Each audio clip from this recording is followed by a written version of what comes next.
untuk menggenapi hasanah kita beri kesempatan kepada Pak Vijay. Ya, Pak Vijay akan sharing tentang bagaimana dia menemukan surga di bumi. Ya. Silakan Pak Vijay. Surga yang mana nih Mas? Oh, jangan yang itu Pak. Soalnya gara-gara Mas Guru dapat semua surganya nih. Selamat sore semua teman-teman. Pertama saya harus ucapkan banyak terima kasih dengan Mas Guru. Spesialnya Mas Guru saya ketemu tahun 2019, tepat di tanggal 25 Maret saya ingat.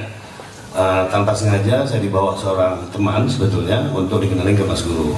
But I thought itu cuma karena di keluarga kita juga memang sehari-hari ikuti meditasi, saya diajakin ke tempat meditasi juga. Sebenarnya saya di rumah aja nggak ikut, gimana dua kan gitu. Iya, saya bilang gitu. Ya udah karena memang ada urusan, saya ada kepentingan sendiri pribadi mau lobby ini orang kebetulan Mas Nur ya, dia suatu potensi klien saya ikutin. Saya dibawa ke bis itu saya nggak lama, oh ini gurunya katanya. Saya tahu nih nama Mas Satyo 10 menit sebelum acara. Saya cari di Google. Karena sebetulnya nggak niat belajar kan, cuma niat dapat tayang kan. Ini memang untuk lobby ini orang aja, karena ini orang yang cukup signifikan karena dia memang dia kebetulan orang Bali, agamanya Hindu, ketemu saya di Bali, 1,5 jam berbicara mengenai spiritual, kebanyakan baca buku, saya ikutin kan, mengenai karma, kebetulan saya juga Hindu, dia Hindu, saya berbicara seakan-akan saya juga paham sekali semuanya, karena memang di keluarga kita bicara itu aja. Ya udah Pak, kita harus ketemu dengan guru saya katanya. Malam itu setelah acara wedding itu saya dikirim Mas Guru semua, ya gimana saya mau baca, orang saya dari situ ke klub kan, di clubbing setengah 1 jam 12 dia kirim edaran, gimana bacanya, saya bilang udahlah ntar aja gampang saya pikir.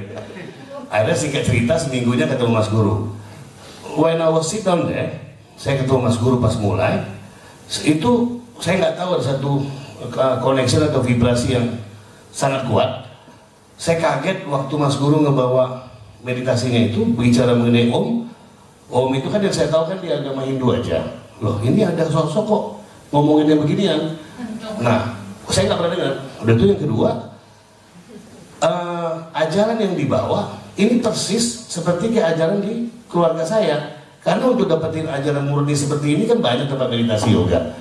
Tapi untuk dapat ini intisarinya Mas Guru ajarin. Yang intisarinya bahwa meditasi ya seperti itu, bukan harus paksain bla-bla yang lain kan. Loh ini kok ada orang yang tahu sama, akhirnya saya rekam. Saya kirim ke grup. Di momen yang itu, pada saat saya udah lama saya nggak meditasi, tapi pada saat saya duduk meditasi di bawah session itu, saya blast, hilang. Hilang dalam arti kata saya udah nggak tahu situasi dan semua. Sampai selesai acara, ada satu dorongan kuat. Saya cari tahu nih Mas Guru gimana, saya ikutin aja Mas Guru. Mungkin udah 8 bulan, 9 bulan ini udah gak aktif banyak karena ada cross waktu. Mas Guru kemana saya ikutin. Ya kan, ada ketemu di yang kedua di Jogja Mas ya. Di situ juga saya waktu meditasi sesi yang terakhir sampai jam 12 malam I was really fly. Kayak orang habis pakai drugs begitu. Fly sampai jam 12 malam untuk tidur. Really curious Mas. Dan situ membuat saya tuh berpikir yang selama ini saya baca buku nggak ada rupanya, kosong. Ya kan saya pikir saya udah pintar Mas, saya udah ngerti. Rupanya enggak gitu.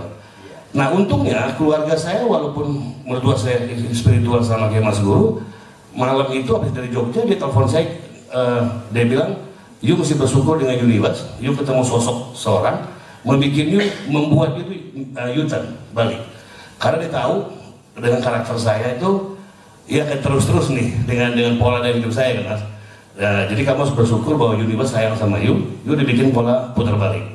Nah dari situ saya ikut Mas Guru, baru saya tahu namanya dualitas dan semuanya. Dan yang poin lebih utama Mas Guru, kemelekatan saya, kemelekatan dalam pekerjaan, dalam anak saya betul satu anak saya, keluarga saya terlalu mendominate semuanya. Apalagi dalam urusan sembahyang, kalau saya ikut ibu saya ritual-ritual sembahyang Hindu gitu saya terlalu detail. Jadi contohnya misalnya sama kayak di Bali lah, sesajennya kalau kurang satu saya bisa marah. Kan konyol kan, mau sembahyang marah, lucu. Tapi saya marah Mas. Dan buat saya itu nggak perfect, gitu loh. Tapi sekarang 2 tahun saya nggak sembahyang. Hampir 2 tahun saya nggak sembahyang. Saya hampir bikin tempat sembahyang semua tuh. Saya punya ruangan sembahyang sendiri. Saya bikin di Jogja tempat sembahyang itu. Tiap hari tapi saya suruh orang kantor saya, kebetulan ada keluarga. Setiap hari dia tetap nyalain dupa, dia yang bersihin, taruh bunga, semua tetap. Tapi saya nggak pernah sembahyang, Mas. Nggak pernah. Itu biasa istri saya udah kesel, kenapa? Nanti lonceng bunyi di bawah. Di ruang tamu kan, ruang tamu lagu sembahyang. Nanti di kamar sembahyang ada lagu sembahyang. Bising nggak pokoknya rumah pagi itu. Tapi karena itulah, saya bilang hampir 2 tahun ini saya nggak lakukan itu lagi. Saya cuma meditasi aja. Perjalanan itu saya tahu namanya dualitas. Mulai saya merasa free, merdeka, itu dominate ke keluarga juga saya udah mulai kurang. Mas Guru juga pernah ketemu om saya, yang tadi saya bilang bahwa om saya itu pernah mau sujud sama Mas Guru karena bilang terima kasih, karena saya terlalu dominate di keluarga, terlalu keras dan segala macam, emosi saya terlalu meledak-meledaknya ini kacau, dan korban istri saya sampai kena tiroid, yang sampai sekarang juga nggak sembuh-sembuh sebetulnya, ya kan? Tapi saya nggak peduli waktu di situ, Mas, karena saya pikir saya bertanggung jawab dengan keluarga, saya ngelakukan itu ego saya tadi Mas Guru bilang. Singkat cerita, mulai dari tahun lalu ada sesuatu terjadi Mesir waktu saya pulang dari Bali bulan 8. Saya balik mau bulan 8 akhir itu ada sesuatu yang encourage saya melihat ini kok dunia ini kok lebih beda gitu, berbeda. Kenapa nggak harus kita nikmatin dailynya? Again puncaknya, di November saya udah mulai, Mas. Saya udah panggil anak saya, yang dulu itu anak saya bisa nangis, Mas, untuk pilih sekolah aja bisa nangis, gitu loh. Jadi istri saya apalagi, jadi kalau saya lagi ngomong anak saya, kalau istri saya nyaut, istri saya bisa nangis juga. Udah pasti itu, udah pasti, Mas. Begitulah. Jadi papa saya ngomong sama saya itu suruh orang kadang-kadang. Udah konyol gitu, Mas. Udah itu saya pikir anak saya dia nggak butuh jadi apa-apa, ini dia wah pokoknya segala macam. Akhirnya saya pikir nonsense semuanya. Anak saya anak, karena kebetulan dikasih rezeki sama Tuhan, lalu saya anak, tapi dia punya perjalanan soul sendiri. Yang saya nggak bisa intimidate dia punya perjalanan karma dia sendiri. Cuma hanya kebetulan lahir melalui saya. Mungkin ada rentetan sesuatu di kehidupannya dulu. November akhirnya saya panggil, akhir November itu saya panggil anak saya, from now on you guys must really free. Maksudnya harus merdeka dengan hidup, gitu loh. Terserah kalian mau ngapain, yang penting saya bilang, Mas, karena kamu perempuan satu-satunya, jaga diri kamu yang baik, jangan sampai ya kena narkoba, pergaulan dan yang lain-lainnya. Yang penting you just do it what you want, enjoy this life, saya bilang begitu. Puncaknya Desember kemarin sampai itu, Mas. Saya pergi Bali lagi, itu blast. Saya udah merasa setiap pagi saya bangun sampai sekarang, saya benar-benar ngerasain flourish. Dan parahnya, saya udah gak takut dengan apapun. Makanya tadi Mas Guru bilang dosa, konotasi dosa buat saya bukan menghakimi atau intimidasi orang. Kalau saya nggak mau sama sekali, maksudnya bukan nggak mau, pernah saya lakukan, tapi bukan di situnya yang saya nggak takut. Selagi di sini saya rasa nyaman, mungkin buat orang lain konyol, saya lakukan, Mas. Saya nggak takut, karena saya pikir saya benar-benar harus merdekakan hidup saya. Karena kalau gitu, saya dengan begitu, Mas, saya jadi lebih nyaman, kerjaan jadi makin baik. Partnership saya dapat, universe ini ngasih yang tepat, gitu loh, kita jadi makin baik. Nah, kemarin, baik, bahkan saya baru pulang Desember ini dari Bali. Saya pergi lagi Bali kemarin. Itu lebih blast lagi saya di Bali, gitu loh. Jadi saya nggak tahu something happen in Bali with me, ya kan? Tapi itu benar-benar membuka saya jadi cara melihat saya dengan orang, dengan teman, dan semuanya caring. Saya nggak caring kayak dulu, Mas. Dulu caring saya mendominate. Saya harus protect mereka, even kawan aja nggak boleh apa-apa sama saya, Mas.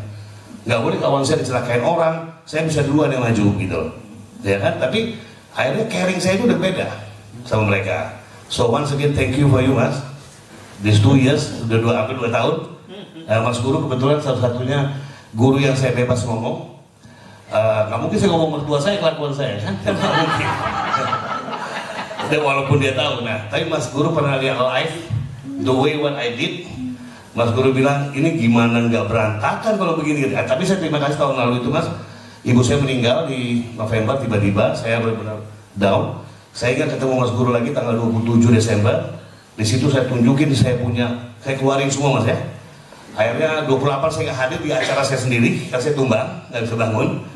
29-nya Mas Guru dampingin saya, tanggal 30 pulang. Tapi Mas Guru saking care-nya Mas saya tanggal 1, apa tanggal 2 ya? datang khusus untuk saya, nggak liburan, balik lagi dari Cirebon, carrying saya tuh dampingin saya terus sampai tanggal 4, tanggal 6. Tanggal 4 itu saya masih ingat 2020, mulai tanggal 6 sampai sekarang itu saya udah free mas. Yang lebih parah lagi free-nya kemarin. Cuma masalahnya saya sekarang rasa takut itu udah nggak ada. Selagi saya mau bikin apa aja, saya bikin. Selagi yang penting saya nyaman lah, saya jadi nggak mau pakai ini. Kalau ini kan kontra, gitu loh. Kalau saya di sini rasa convert, just go. Misalnya kayak kemarin contohnya saya baru pulang 2 hari, 1 hari pulang, besoknya saya pergi lagi kan biasa kalau di rumah kemana sih? Nah, justru yang lebih enaknya lagi mas, suasana di rumah itu atmosfernya jadi berubah semua. Jadi lebih nyaman. Saya jadi saking merdekanya, saya jadi tahu diri. Tahu diri tanda kutip lah maksudnya. Ya kan? Tahu diri. Jadi tapi saya bilang sama teman-teman sekalian, meditasi is one thing lah, ya kan? Knowing something one thing. Saya yang Mas Guru ajarin intisarinya yang tadi bilang bahagia itu, selagi belum klik di situ, ya ruwet jadinya. Karena saya pernah ngerasain ruwetnya bagaimana, gitu. Bangun pagi saya ngeliatnya mas, apalagi kok sekarang kita bangun pagi udah ngeliat suasana di rumah ataupun suasana di mana. Sekarang saya kalau mau keluar pagi aja, istri saya temenin mas, temenin breakfast atau kopi. Kalau sore saya cepat pulang, ada temenin kopi, saya ngobrol. Dulu boro-boro mas. Iya, jadi ya gimana kan saya istri kena tiroid. Saya kadang-kadang keluar hari Jumat urusan kantor, saya bisa pulang Minggu atau Senin. Nah istri saya tahu saya lagi di mana lagi, tapi nggak bisa bikin apa-apa, gitu loh. Ya saya udah lewatin itu semua, but now I really wanna enjoy my life, ya kan? Saya cuma bilang jangan pernah lupain yang namanya ajaran Mas Guru ini meditasi. Karena cuma hanya dengan jalan itu kita baru kita dapat bahagia itu mas. Unless yang namanya sembahyang, saya sampai kena gini, keluar dari rumah kan saya bilang Mas Guru ya, keluar dari rumah kalau saya nggak sembahyang, saya waduh ini hari saya sial nih, kacau nih, karena saya nggak sembahyang. Iya. Sekarang udah 47 ya sekarang. 1 tahun 8 bulan, nggak ada saya sentuh itu kamar sembahyang. Nggak ada. Dulu keluar dari rumah, saya kalau nggak baca mantra, buka pagar nih kayak jalan saya kalau nggak baca mantra, waduh ini ada apa? Apalagi kalau kejadian nih, misalnya hal yang simpel aja. Harusnya kita tidak bisa mohon, orang itu nggak bisa. Benar kan tadi baik nggak sembahyang? Oh iya, sampai begitu gitu. Sekarang nggak ada mas. Justru sekarang jadi dengan saya free begitu, jadi lebih mengalir semuanya. Yang saya nggak nyangka, yang saya nggak kepikiran, saat ini just happen. Dan teman-teman jadi makin banyak jadinya. Makin banyak. Itu teman-teman saya sekarang udah enak, anak muda sekarang. Umur 34, 35 tahun semuanya. Jadi udah gak kayak dulu teman-teman yang berumur saya udah gak ada. Iya, jadi semangat mudanya juga makin tinggi. Jadi seperti itu for you guys. Seperti Mas Guru bilang, keep it like that. Baru nanti kalian ketemu, bangun pagi sampai malam mau tidur tuh happy-nya bagaimana pasti ketemu. Nah, makanya sering-sering gabung sama saya mas ya. Oke, selamat sore, terima kasih.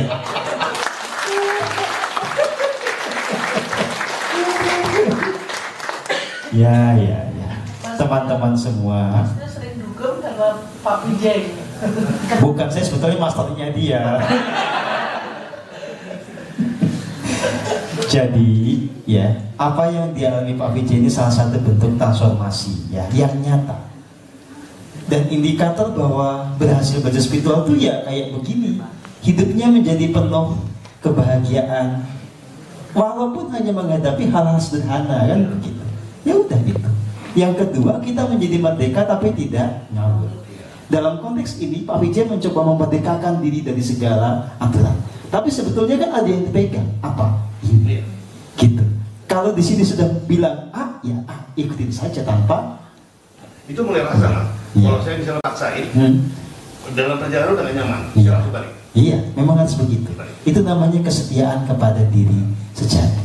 Nah, kalau Anda bisa konsisten, Anda akan ketemu kehidupan surgawi. Ya. Satu lagi mas, saya belum lupa. Saya waktu selama di Bali, ataupun di sini, saya ada mau mendapatkan akan menuju satu situasi yang gimana. Saya nggak pernah sampai sekarang sih cukup berhasil. Saya nggak tahu this one memang itu atau enggak. Saya coba hening, hitungan 1 menit, setengah menit itu saya hening. Saya benar-benar harus menghadapi suasana nanti. Itu harus benar-benar happy dan selaras. Saya cuma hanya bilang happy dan selaras. Dan yang terjadi mas, double triple happy-nya. Bukan happy lagi, double dan triple. Saya sendiri happy gue. Ini Pak Nyomankus pengen diajak. Iya tadi benar mas. Saya kan bilang dalam hati bahwa saya nanti kira-kira 2 jam 3 jam lagi akan ketemu dengan satu situasi.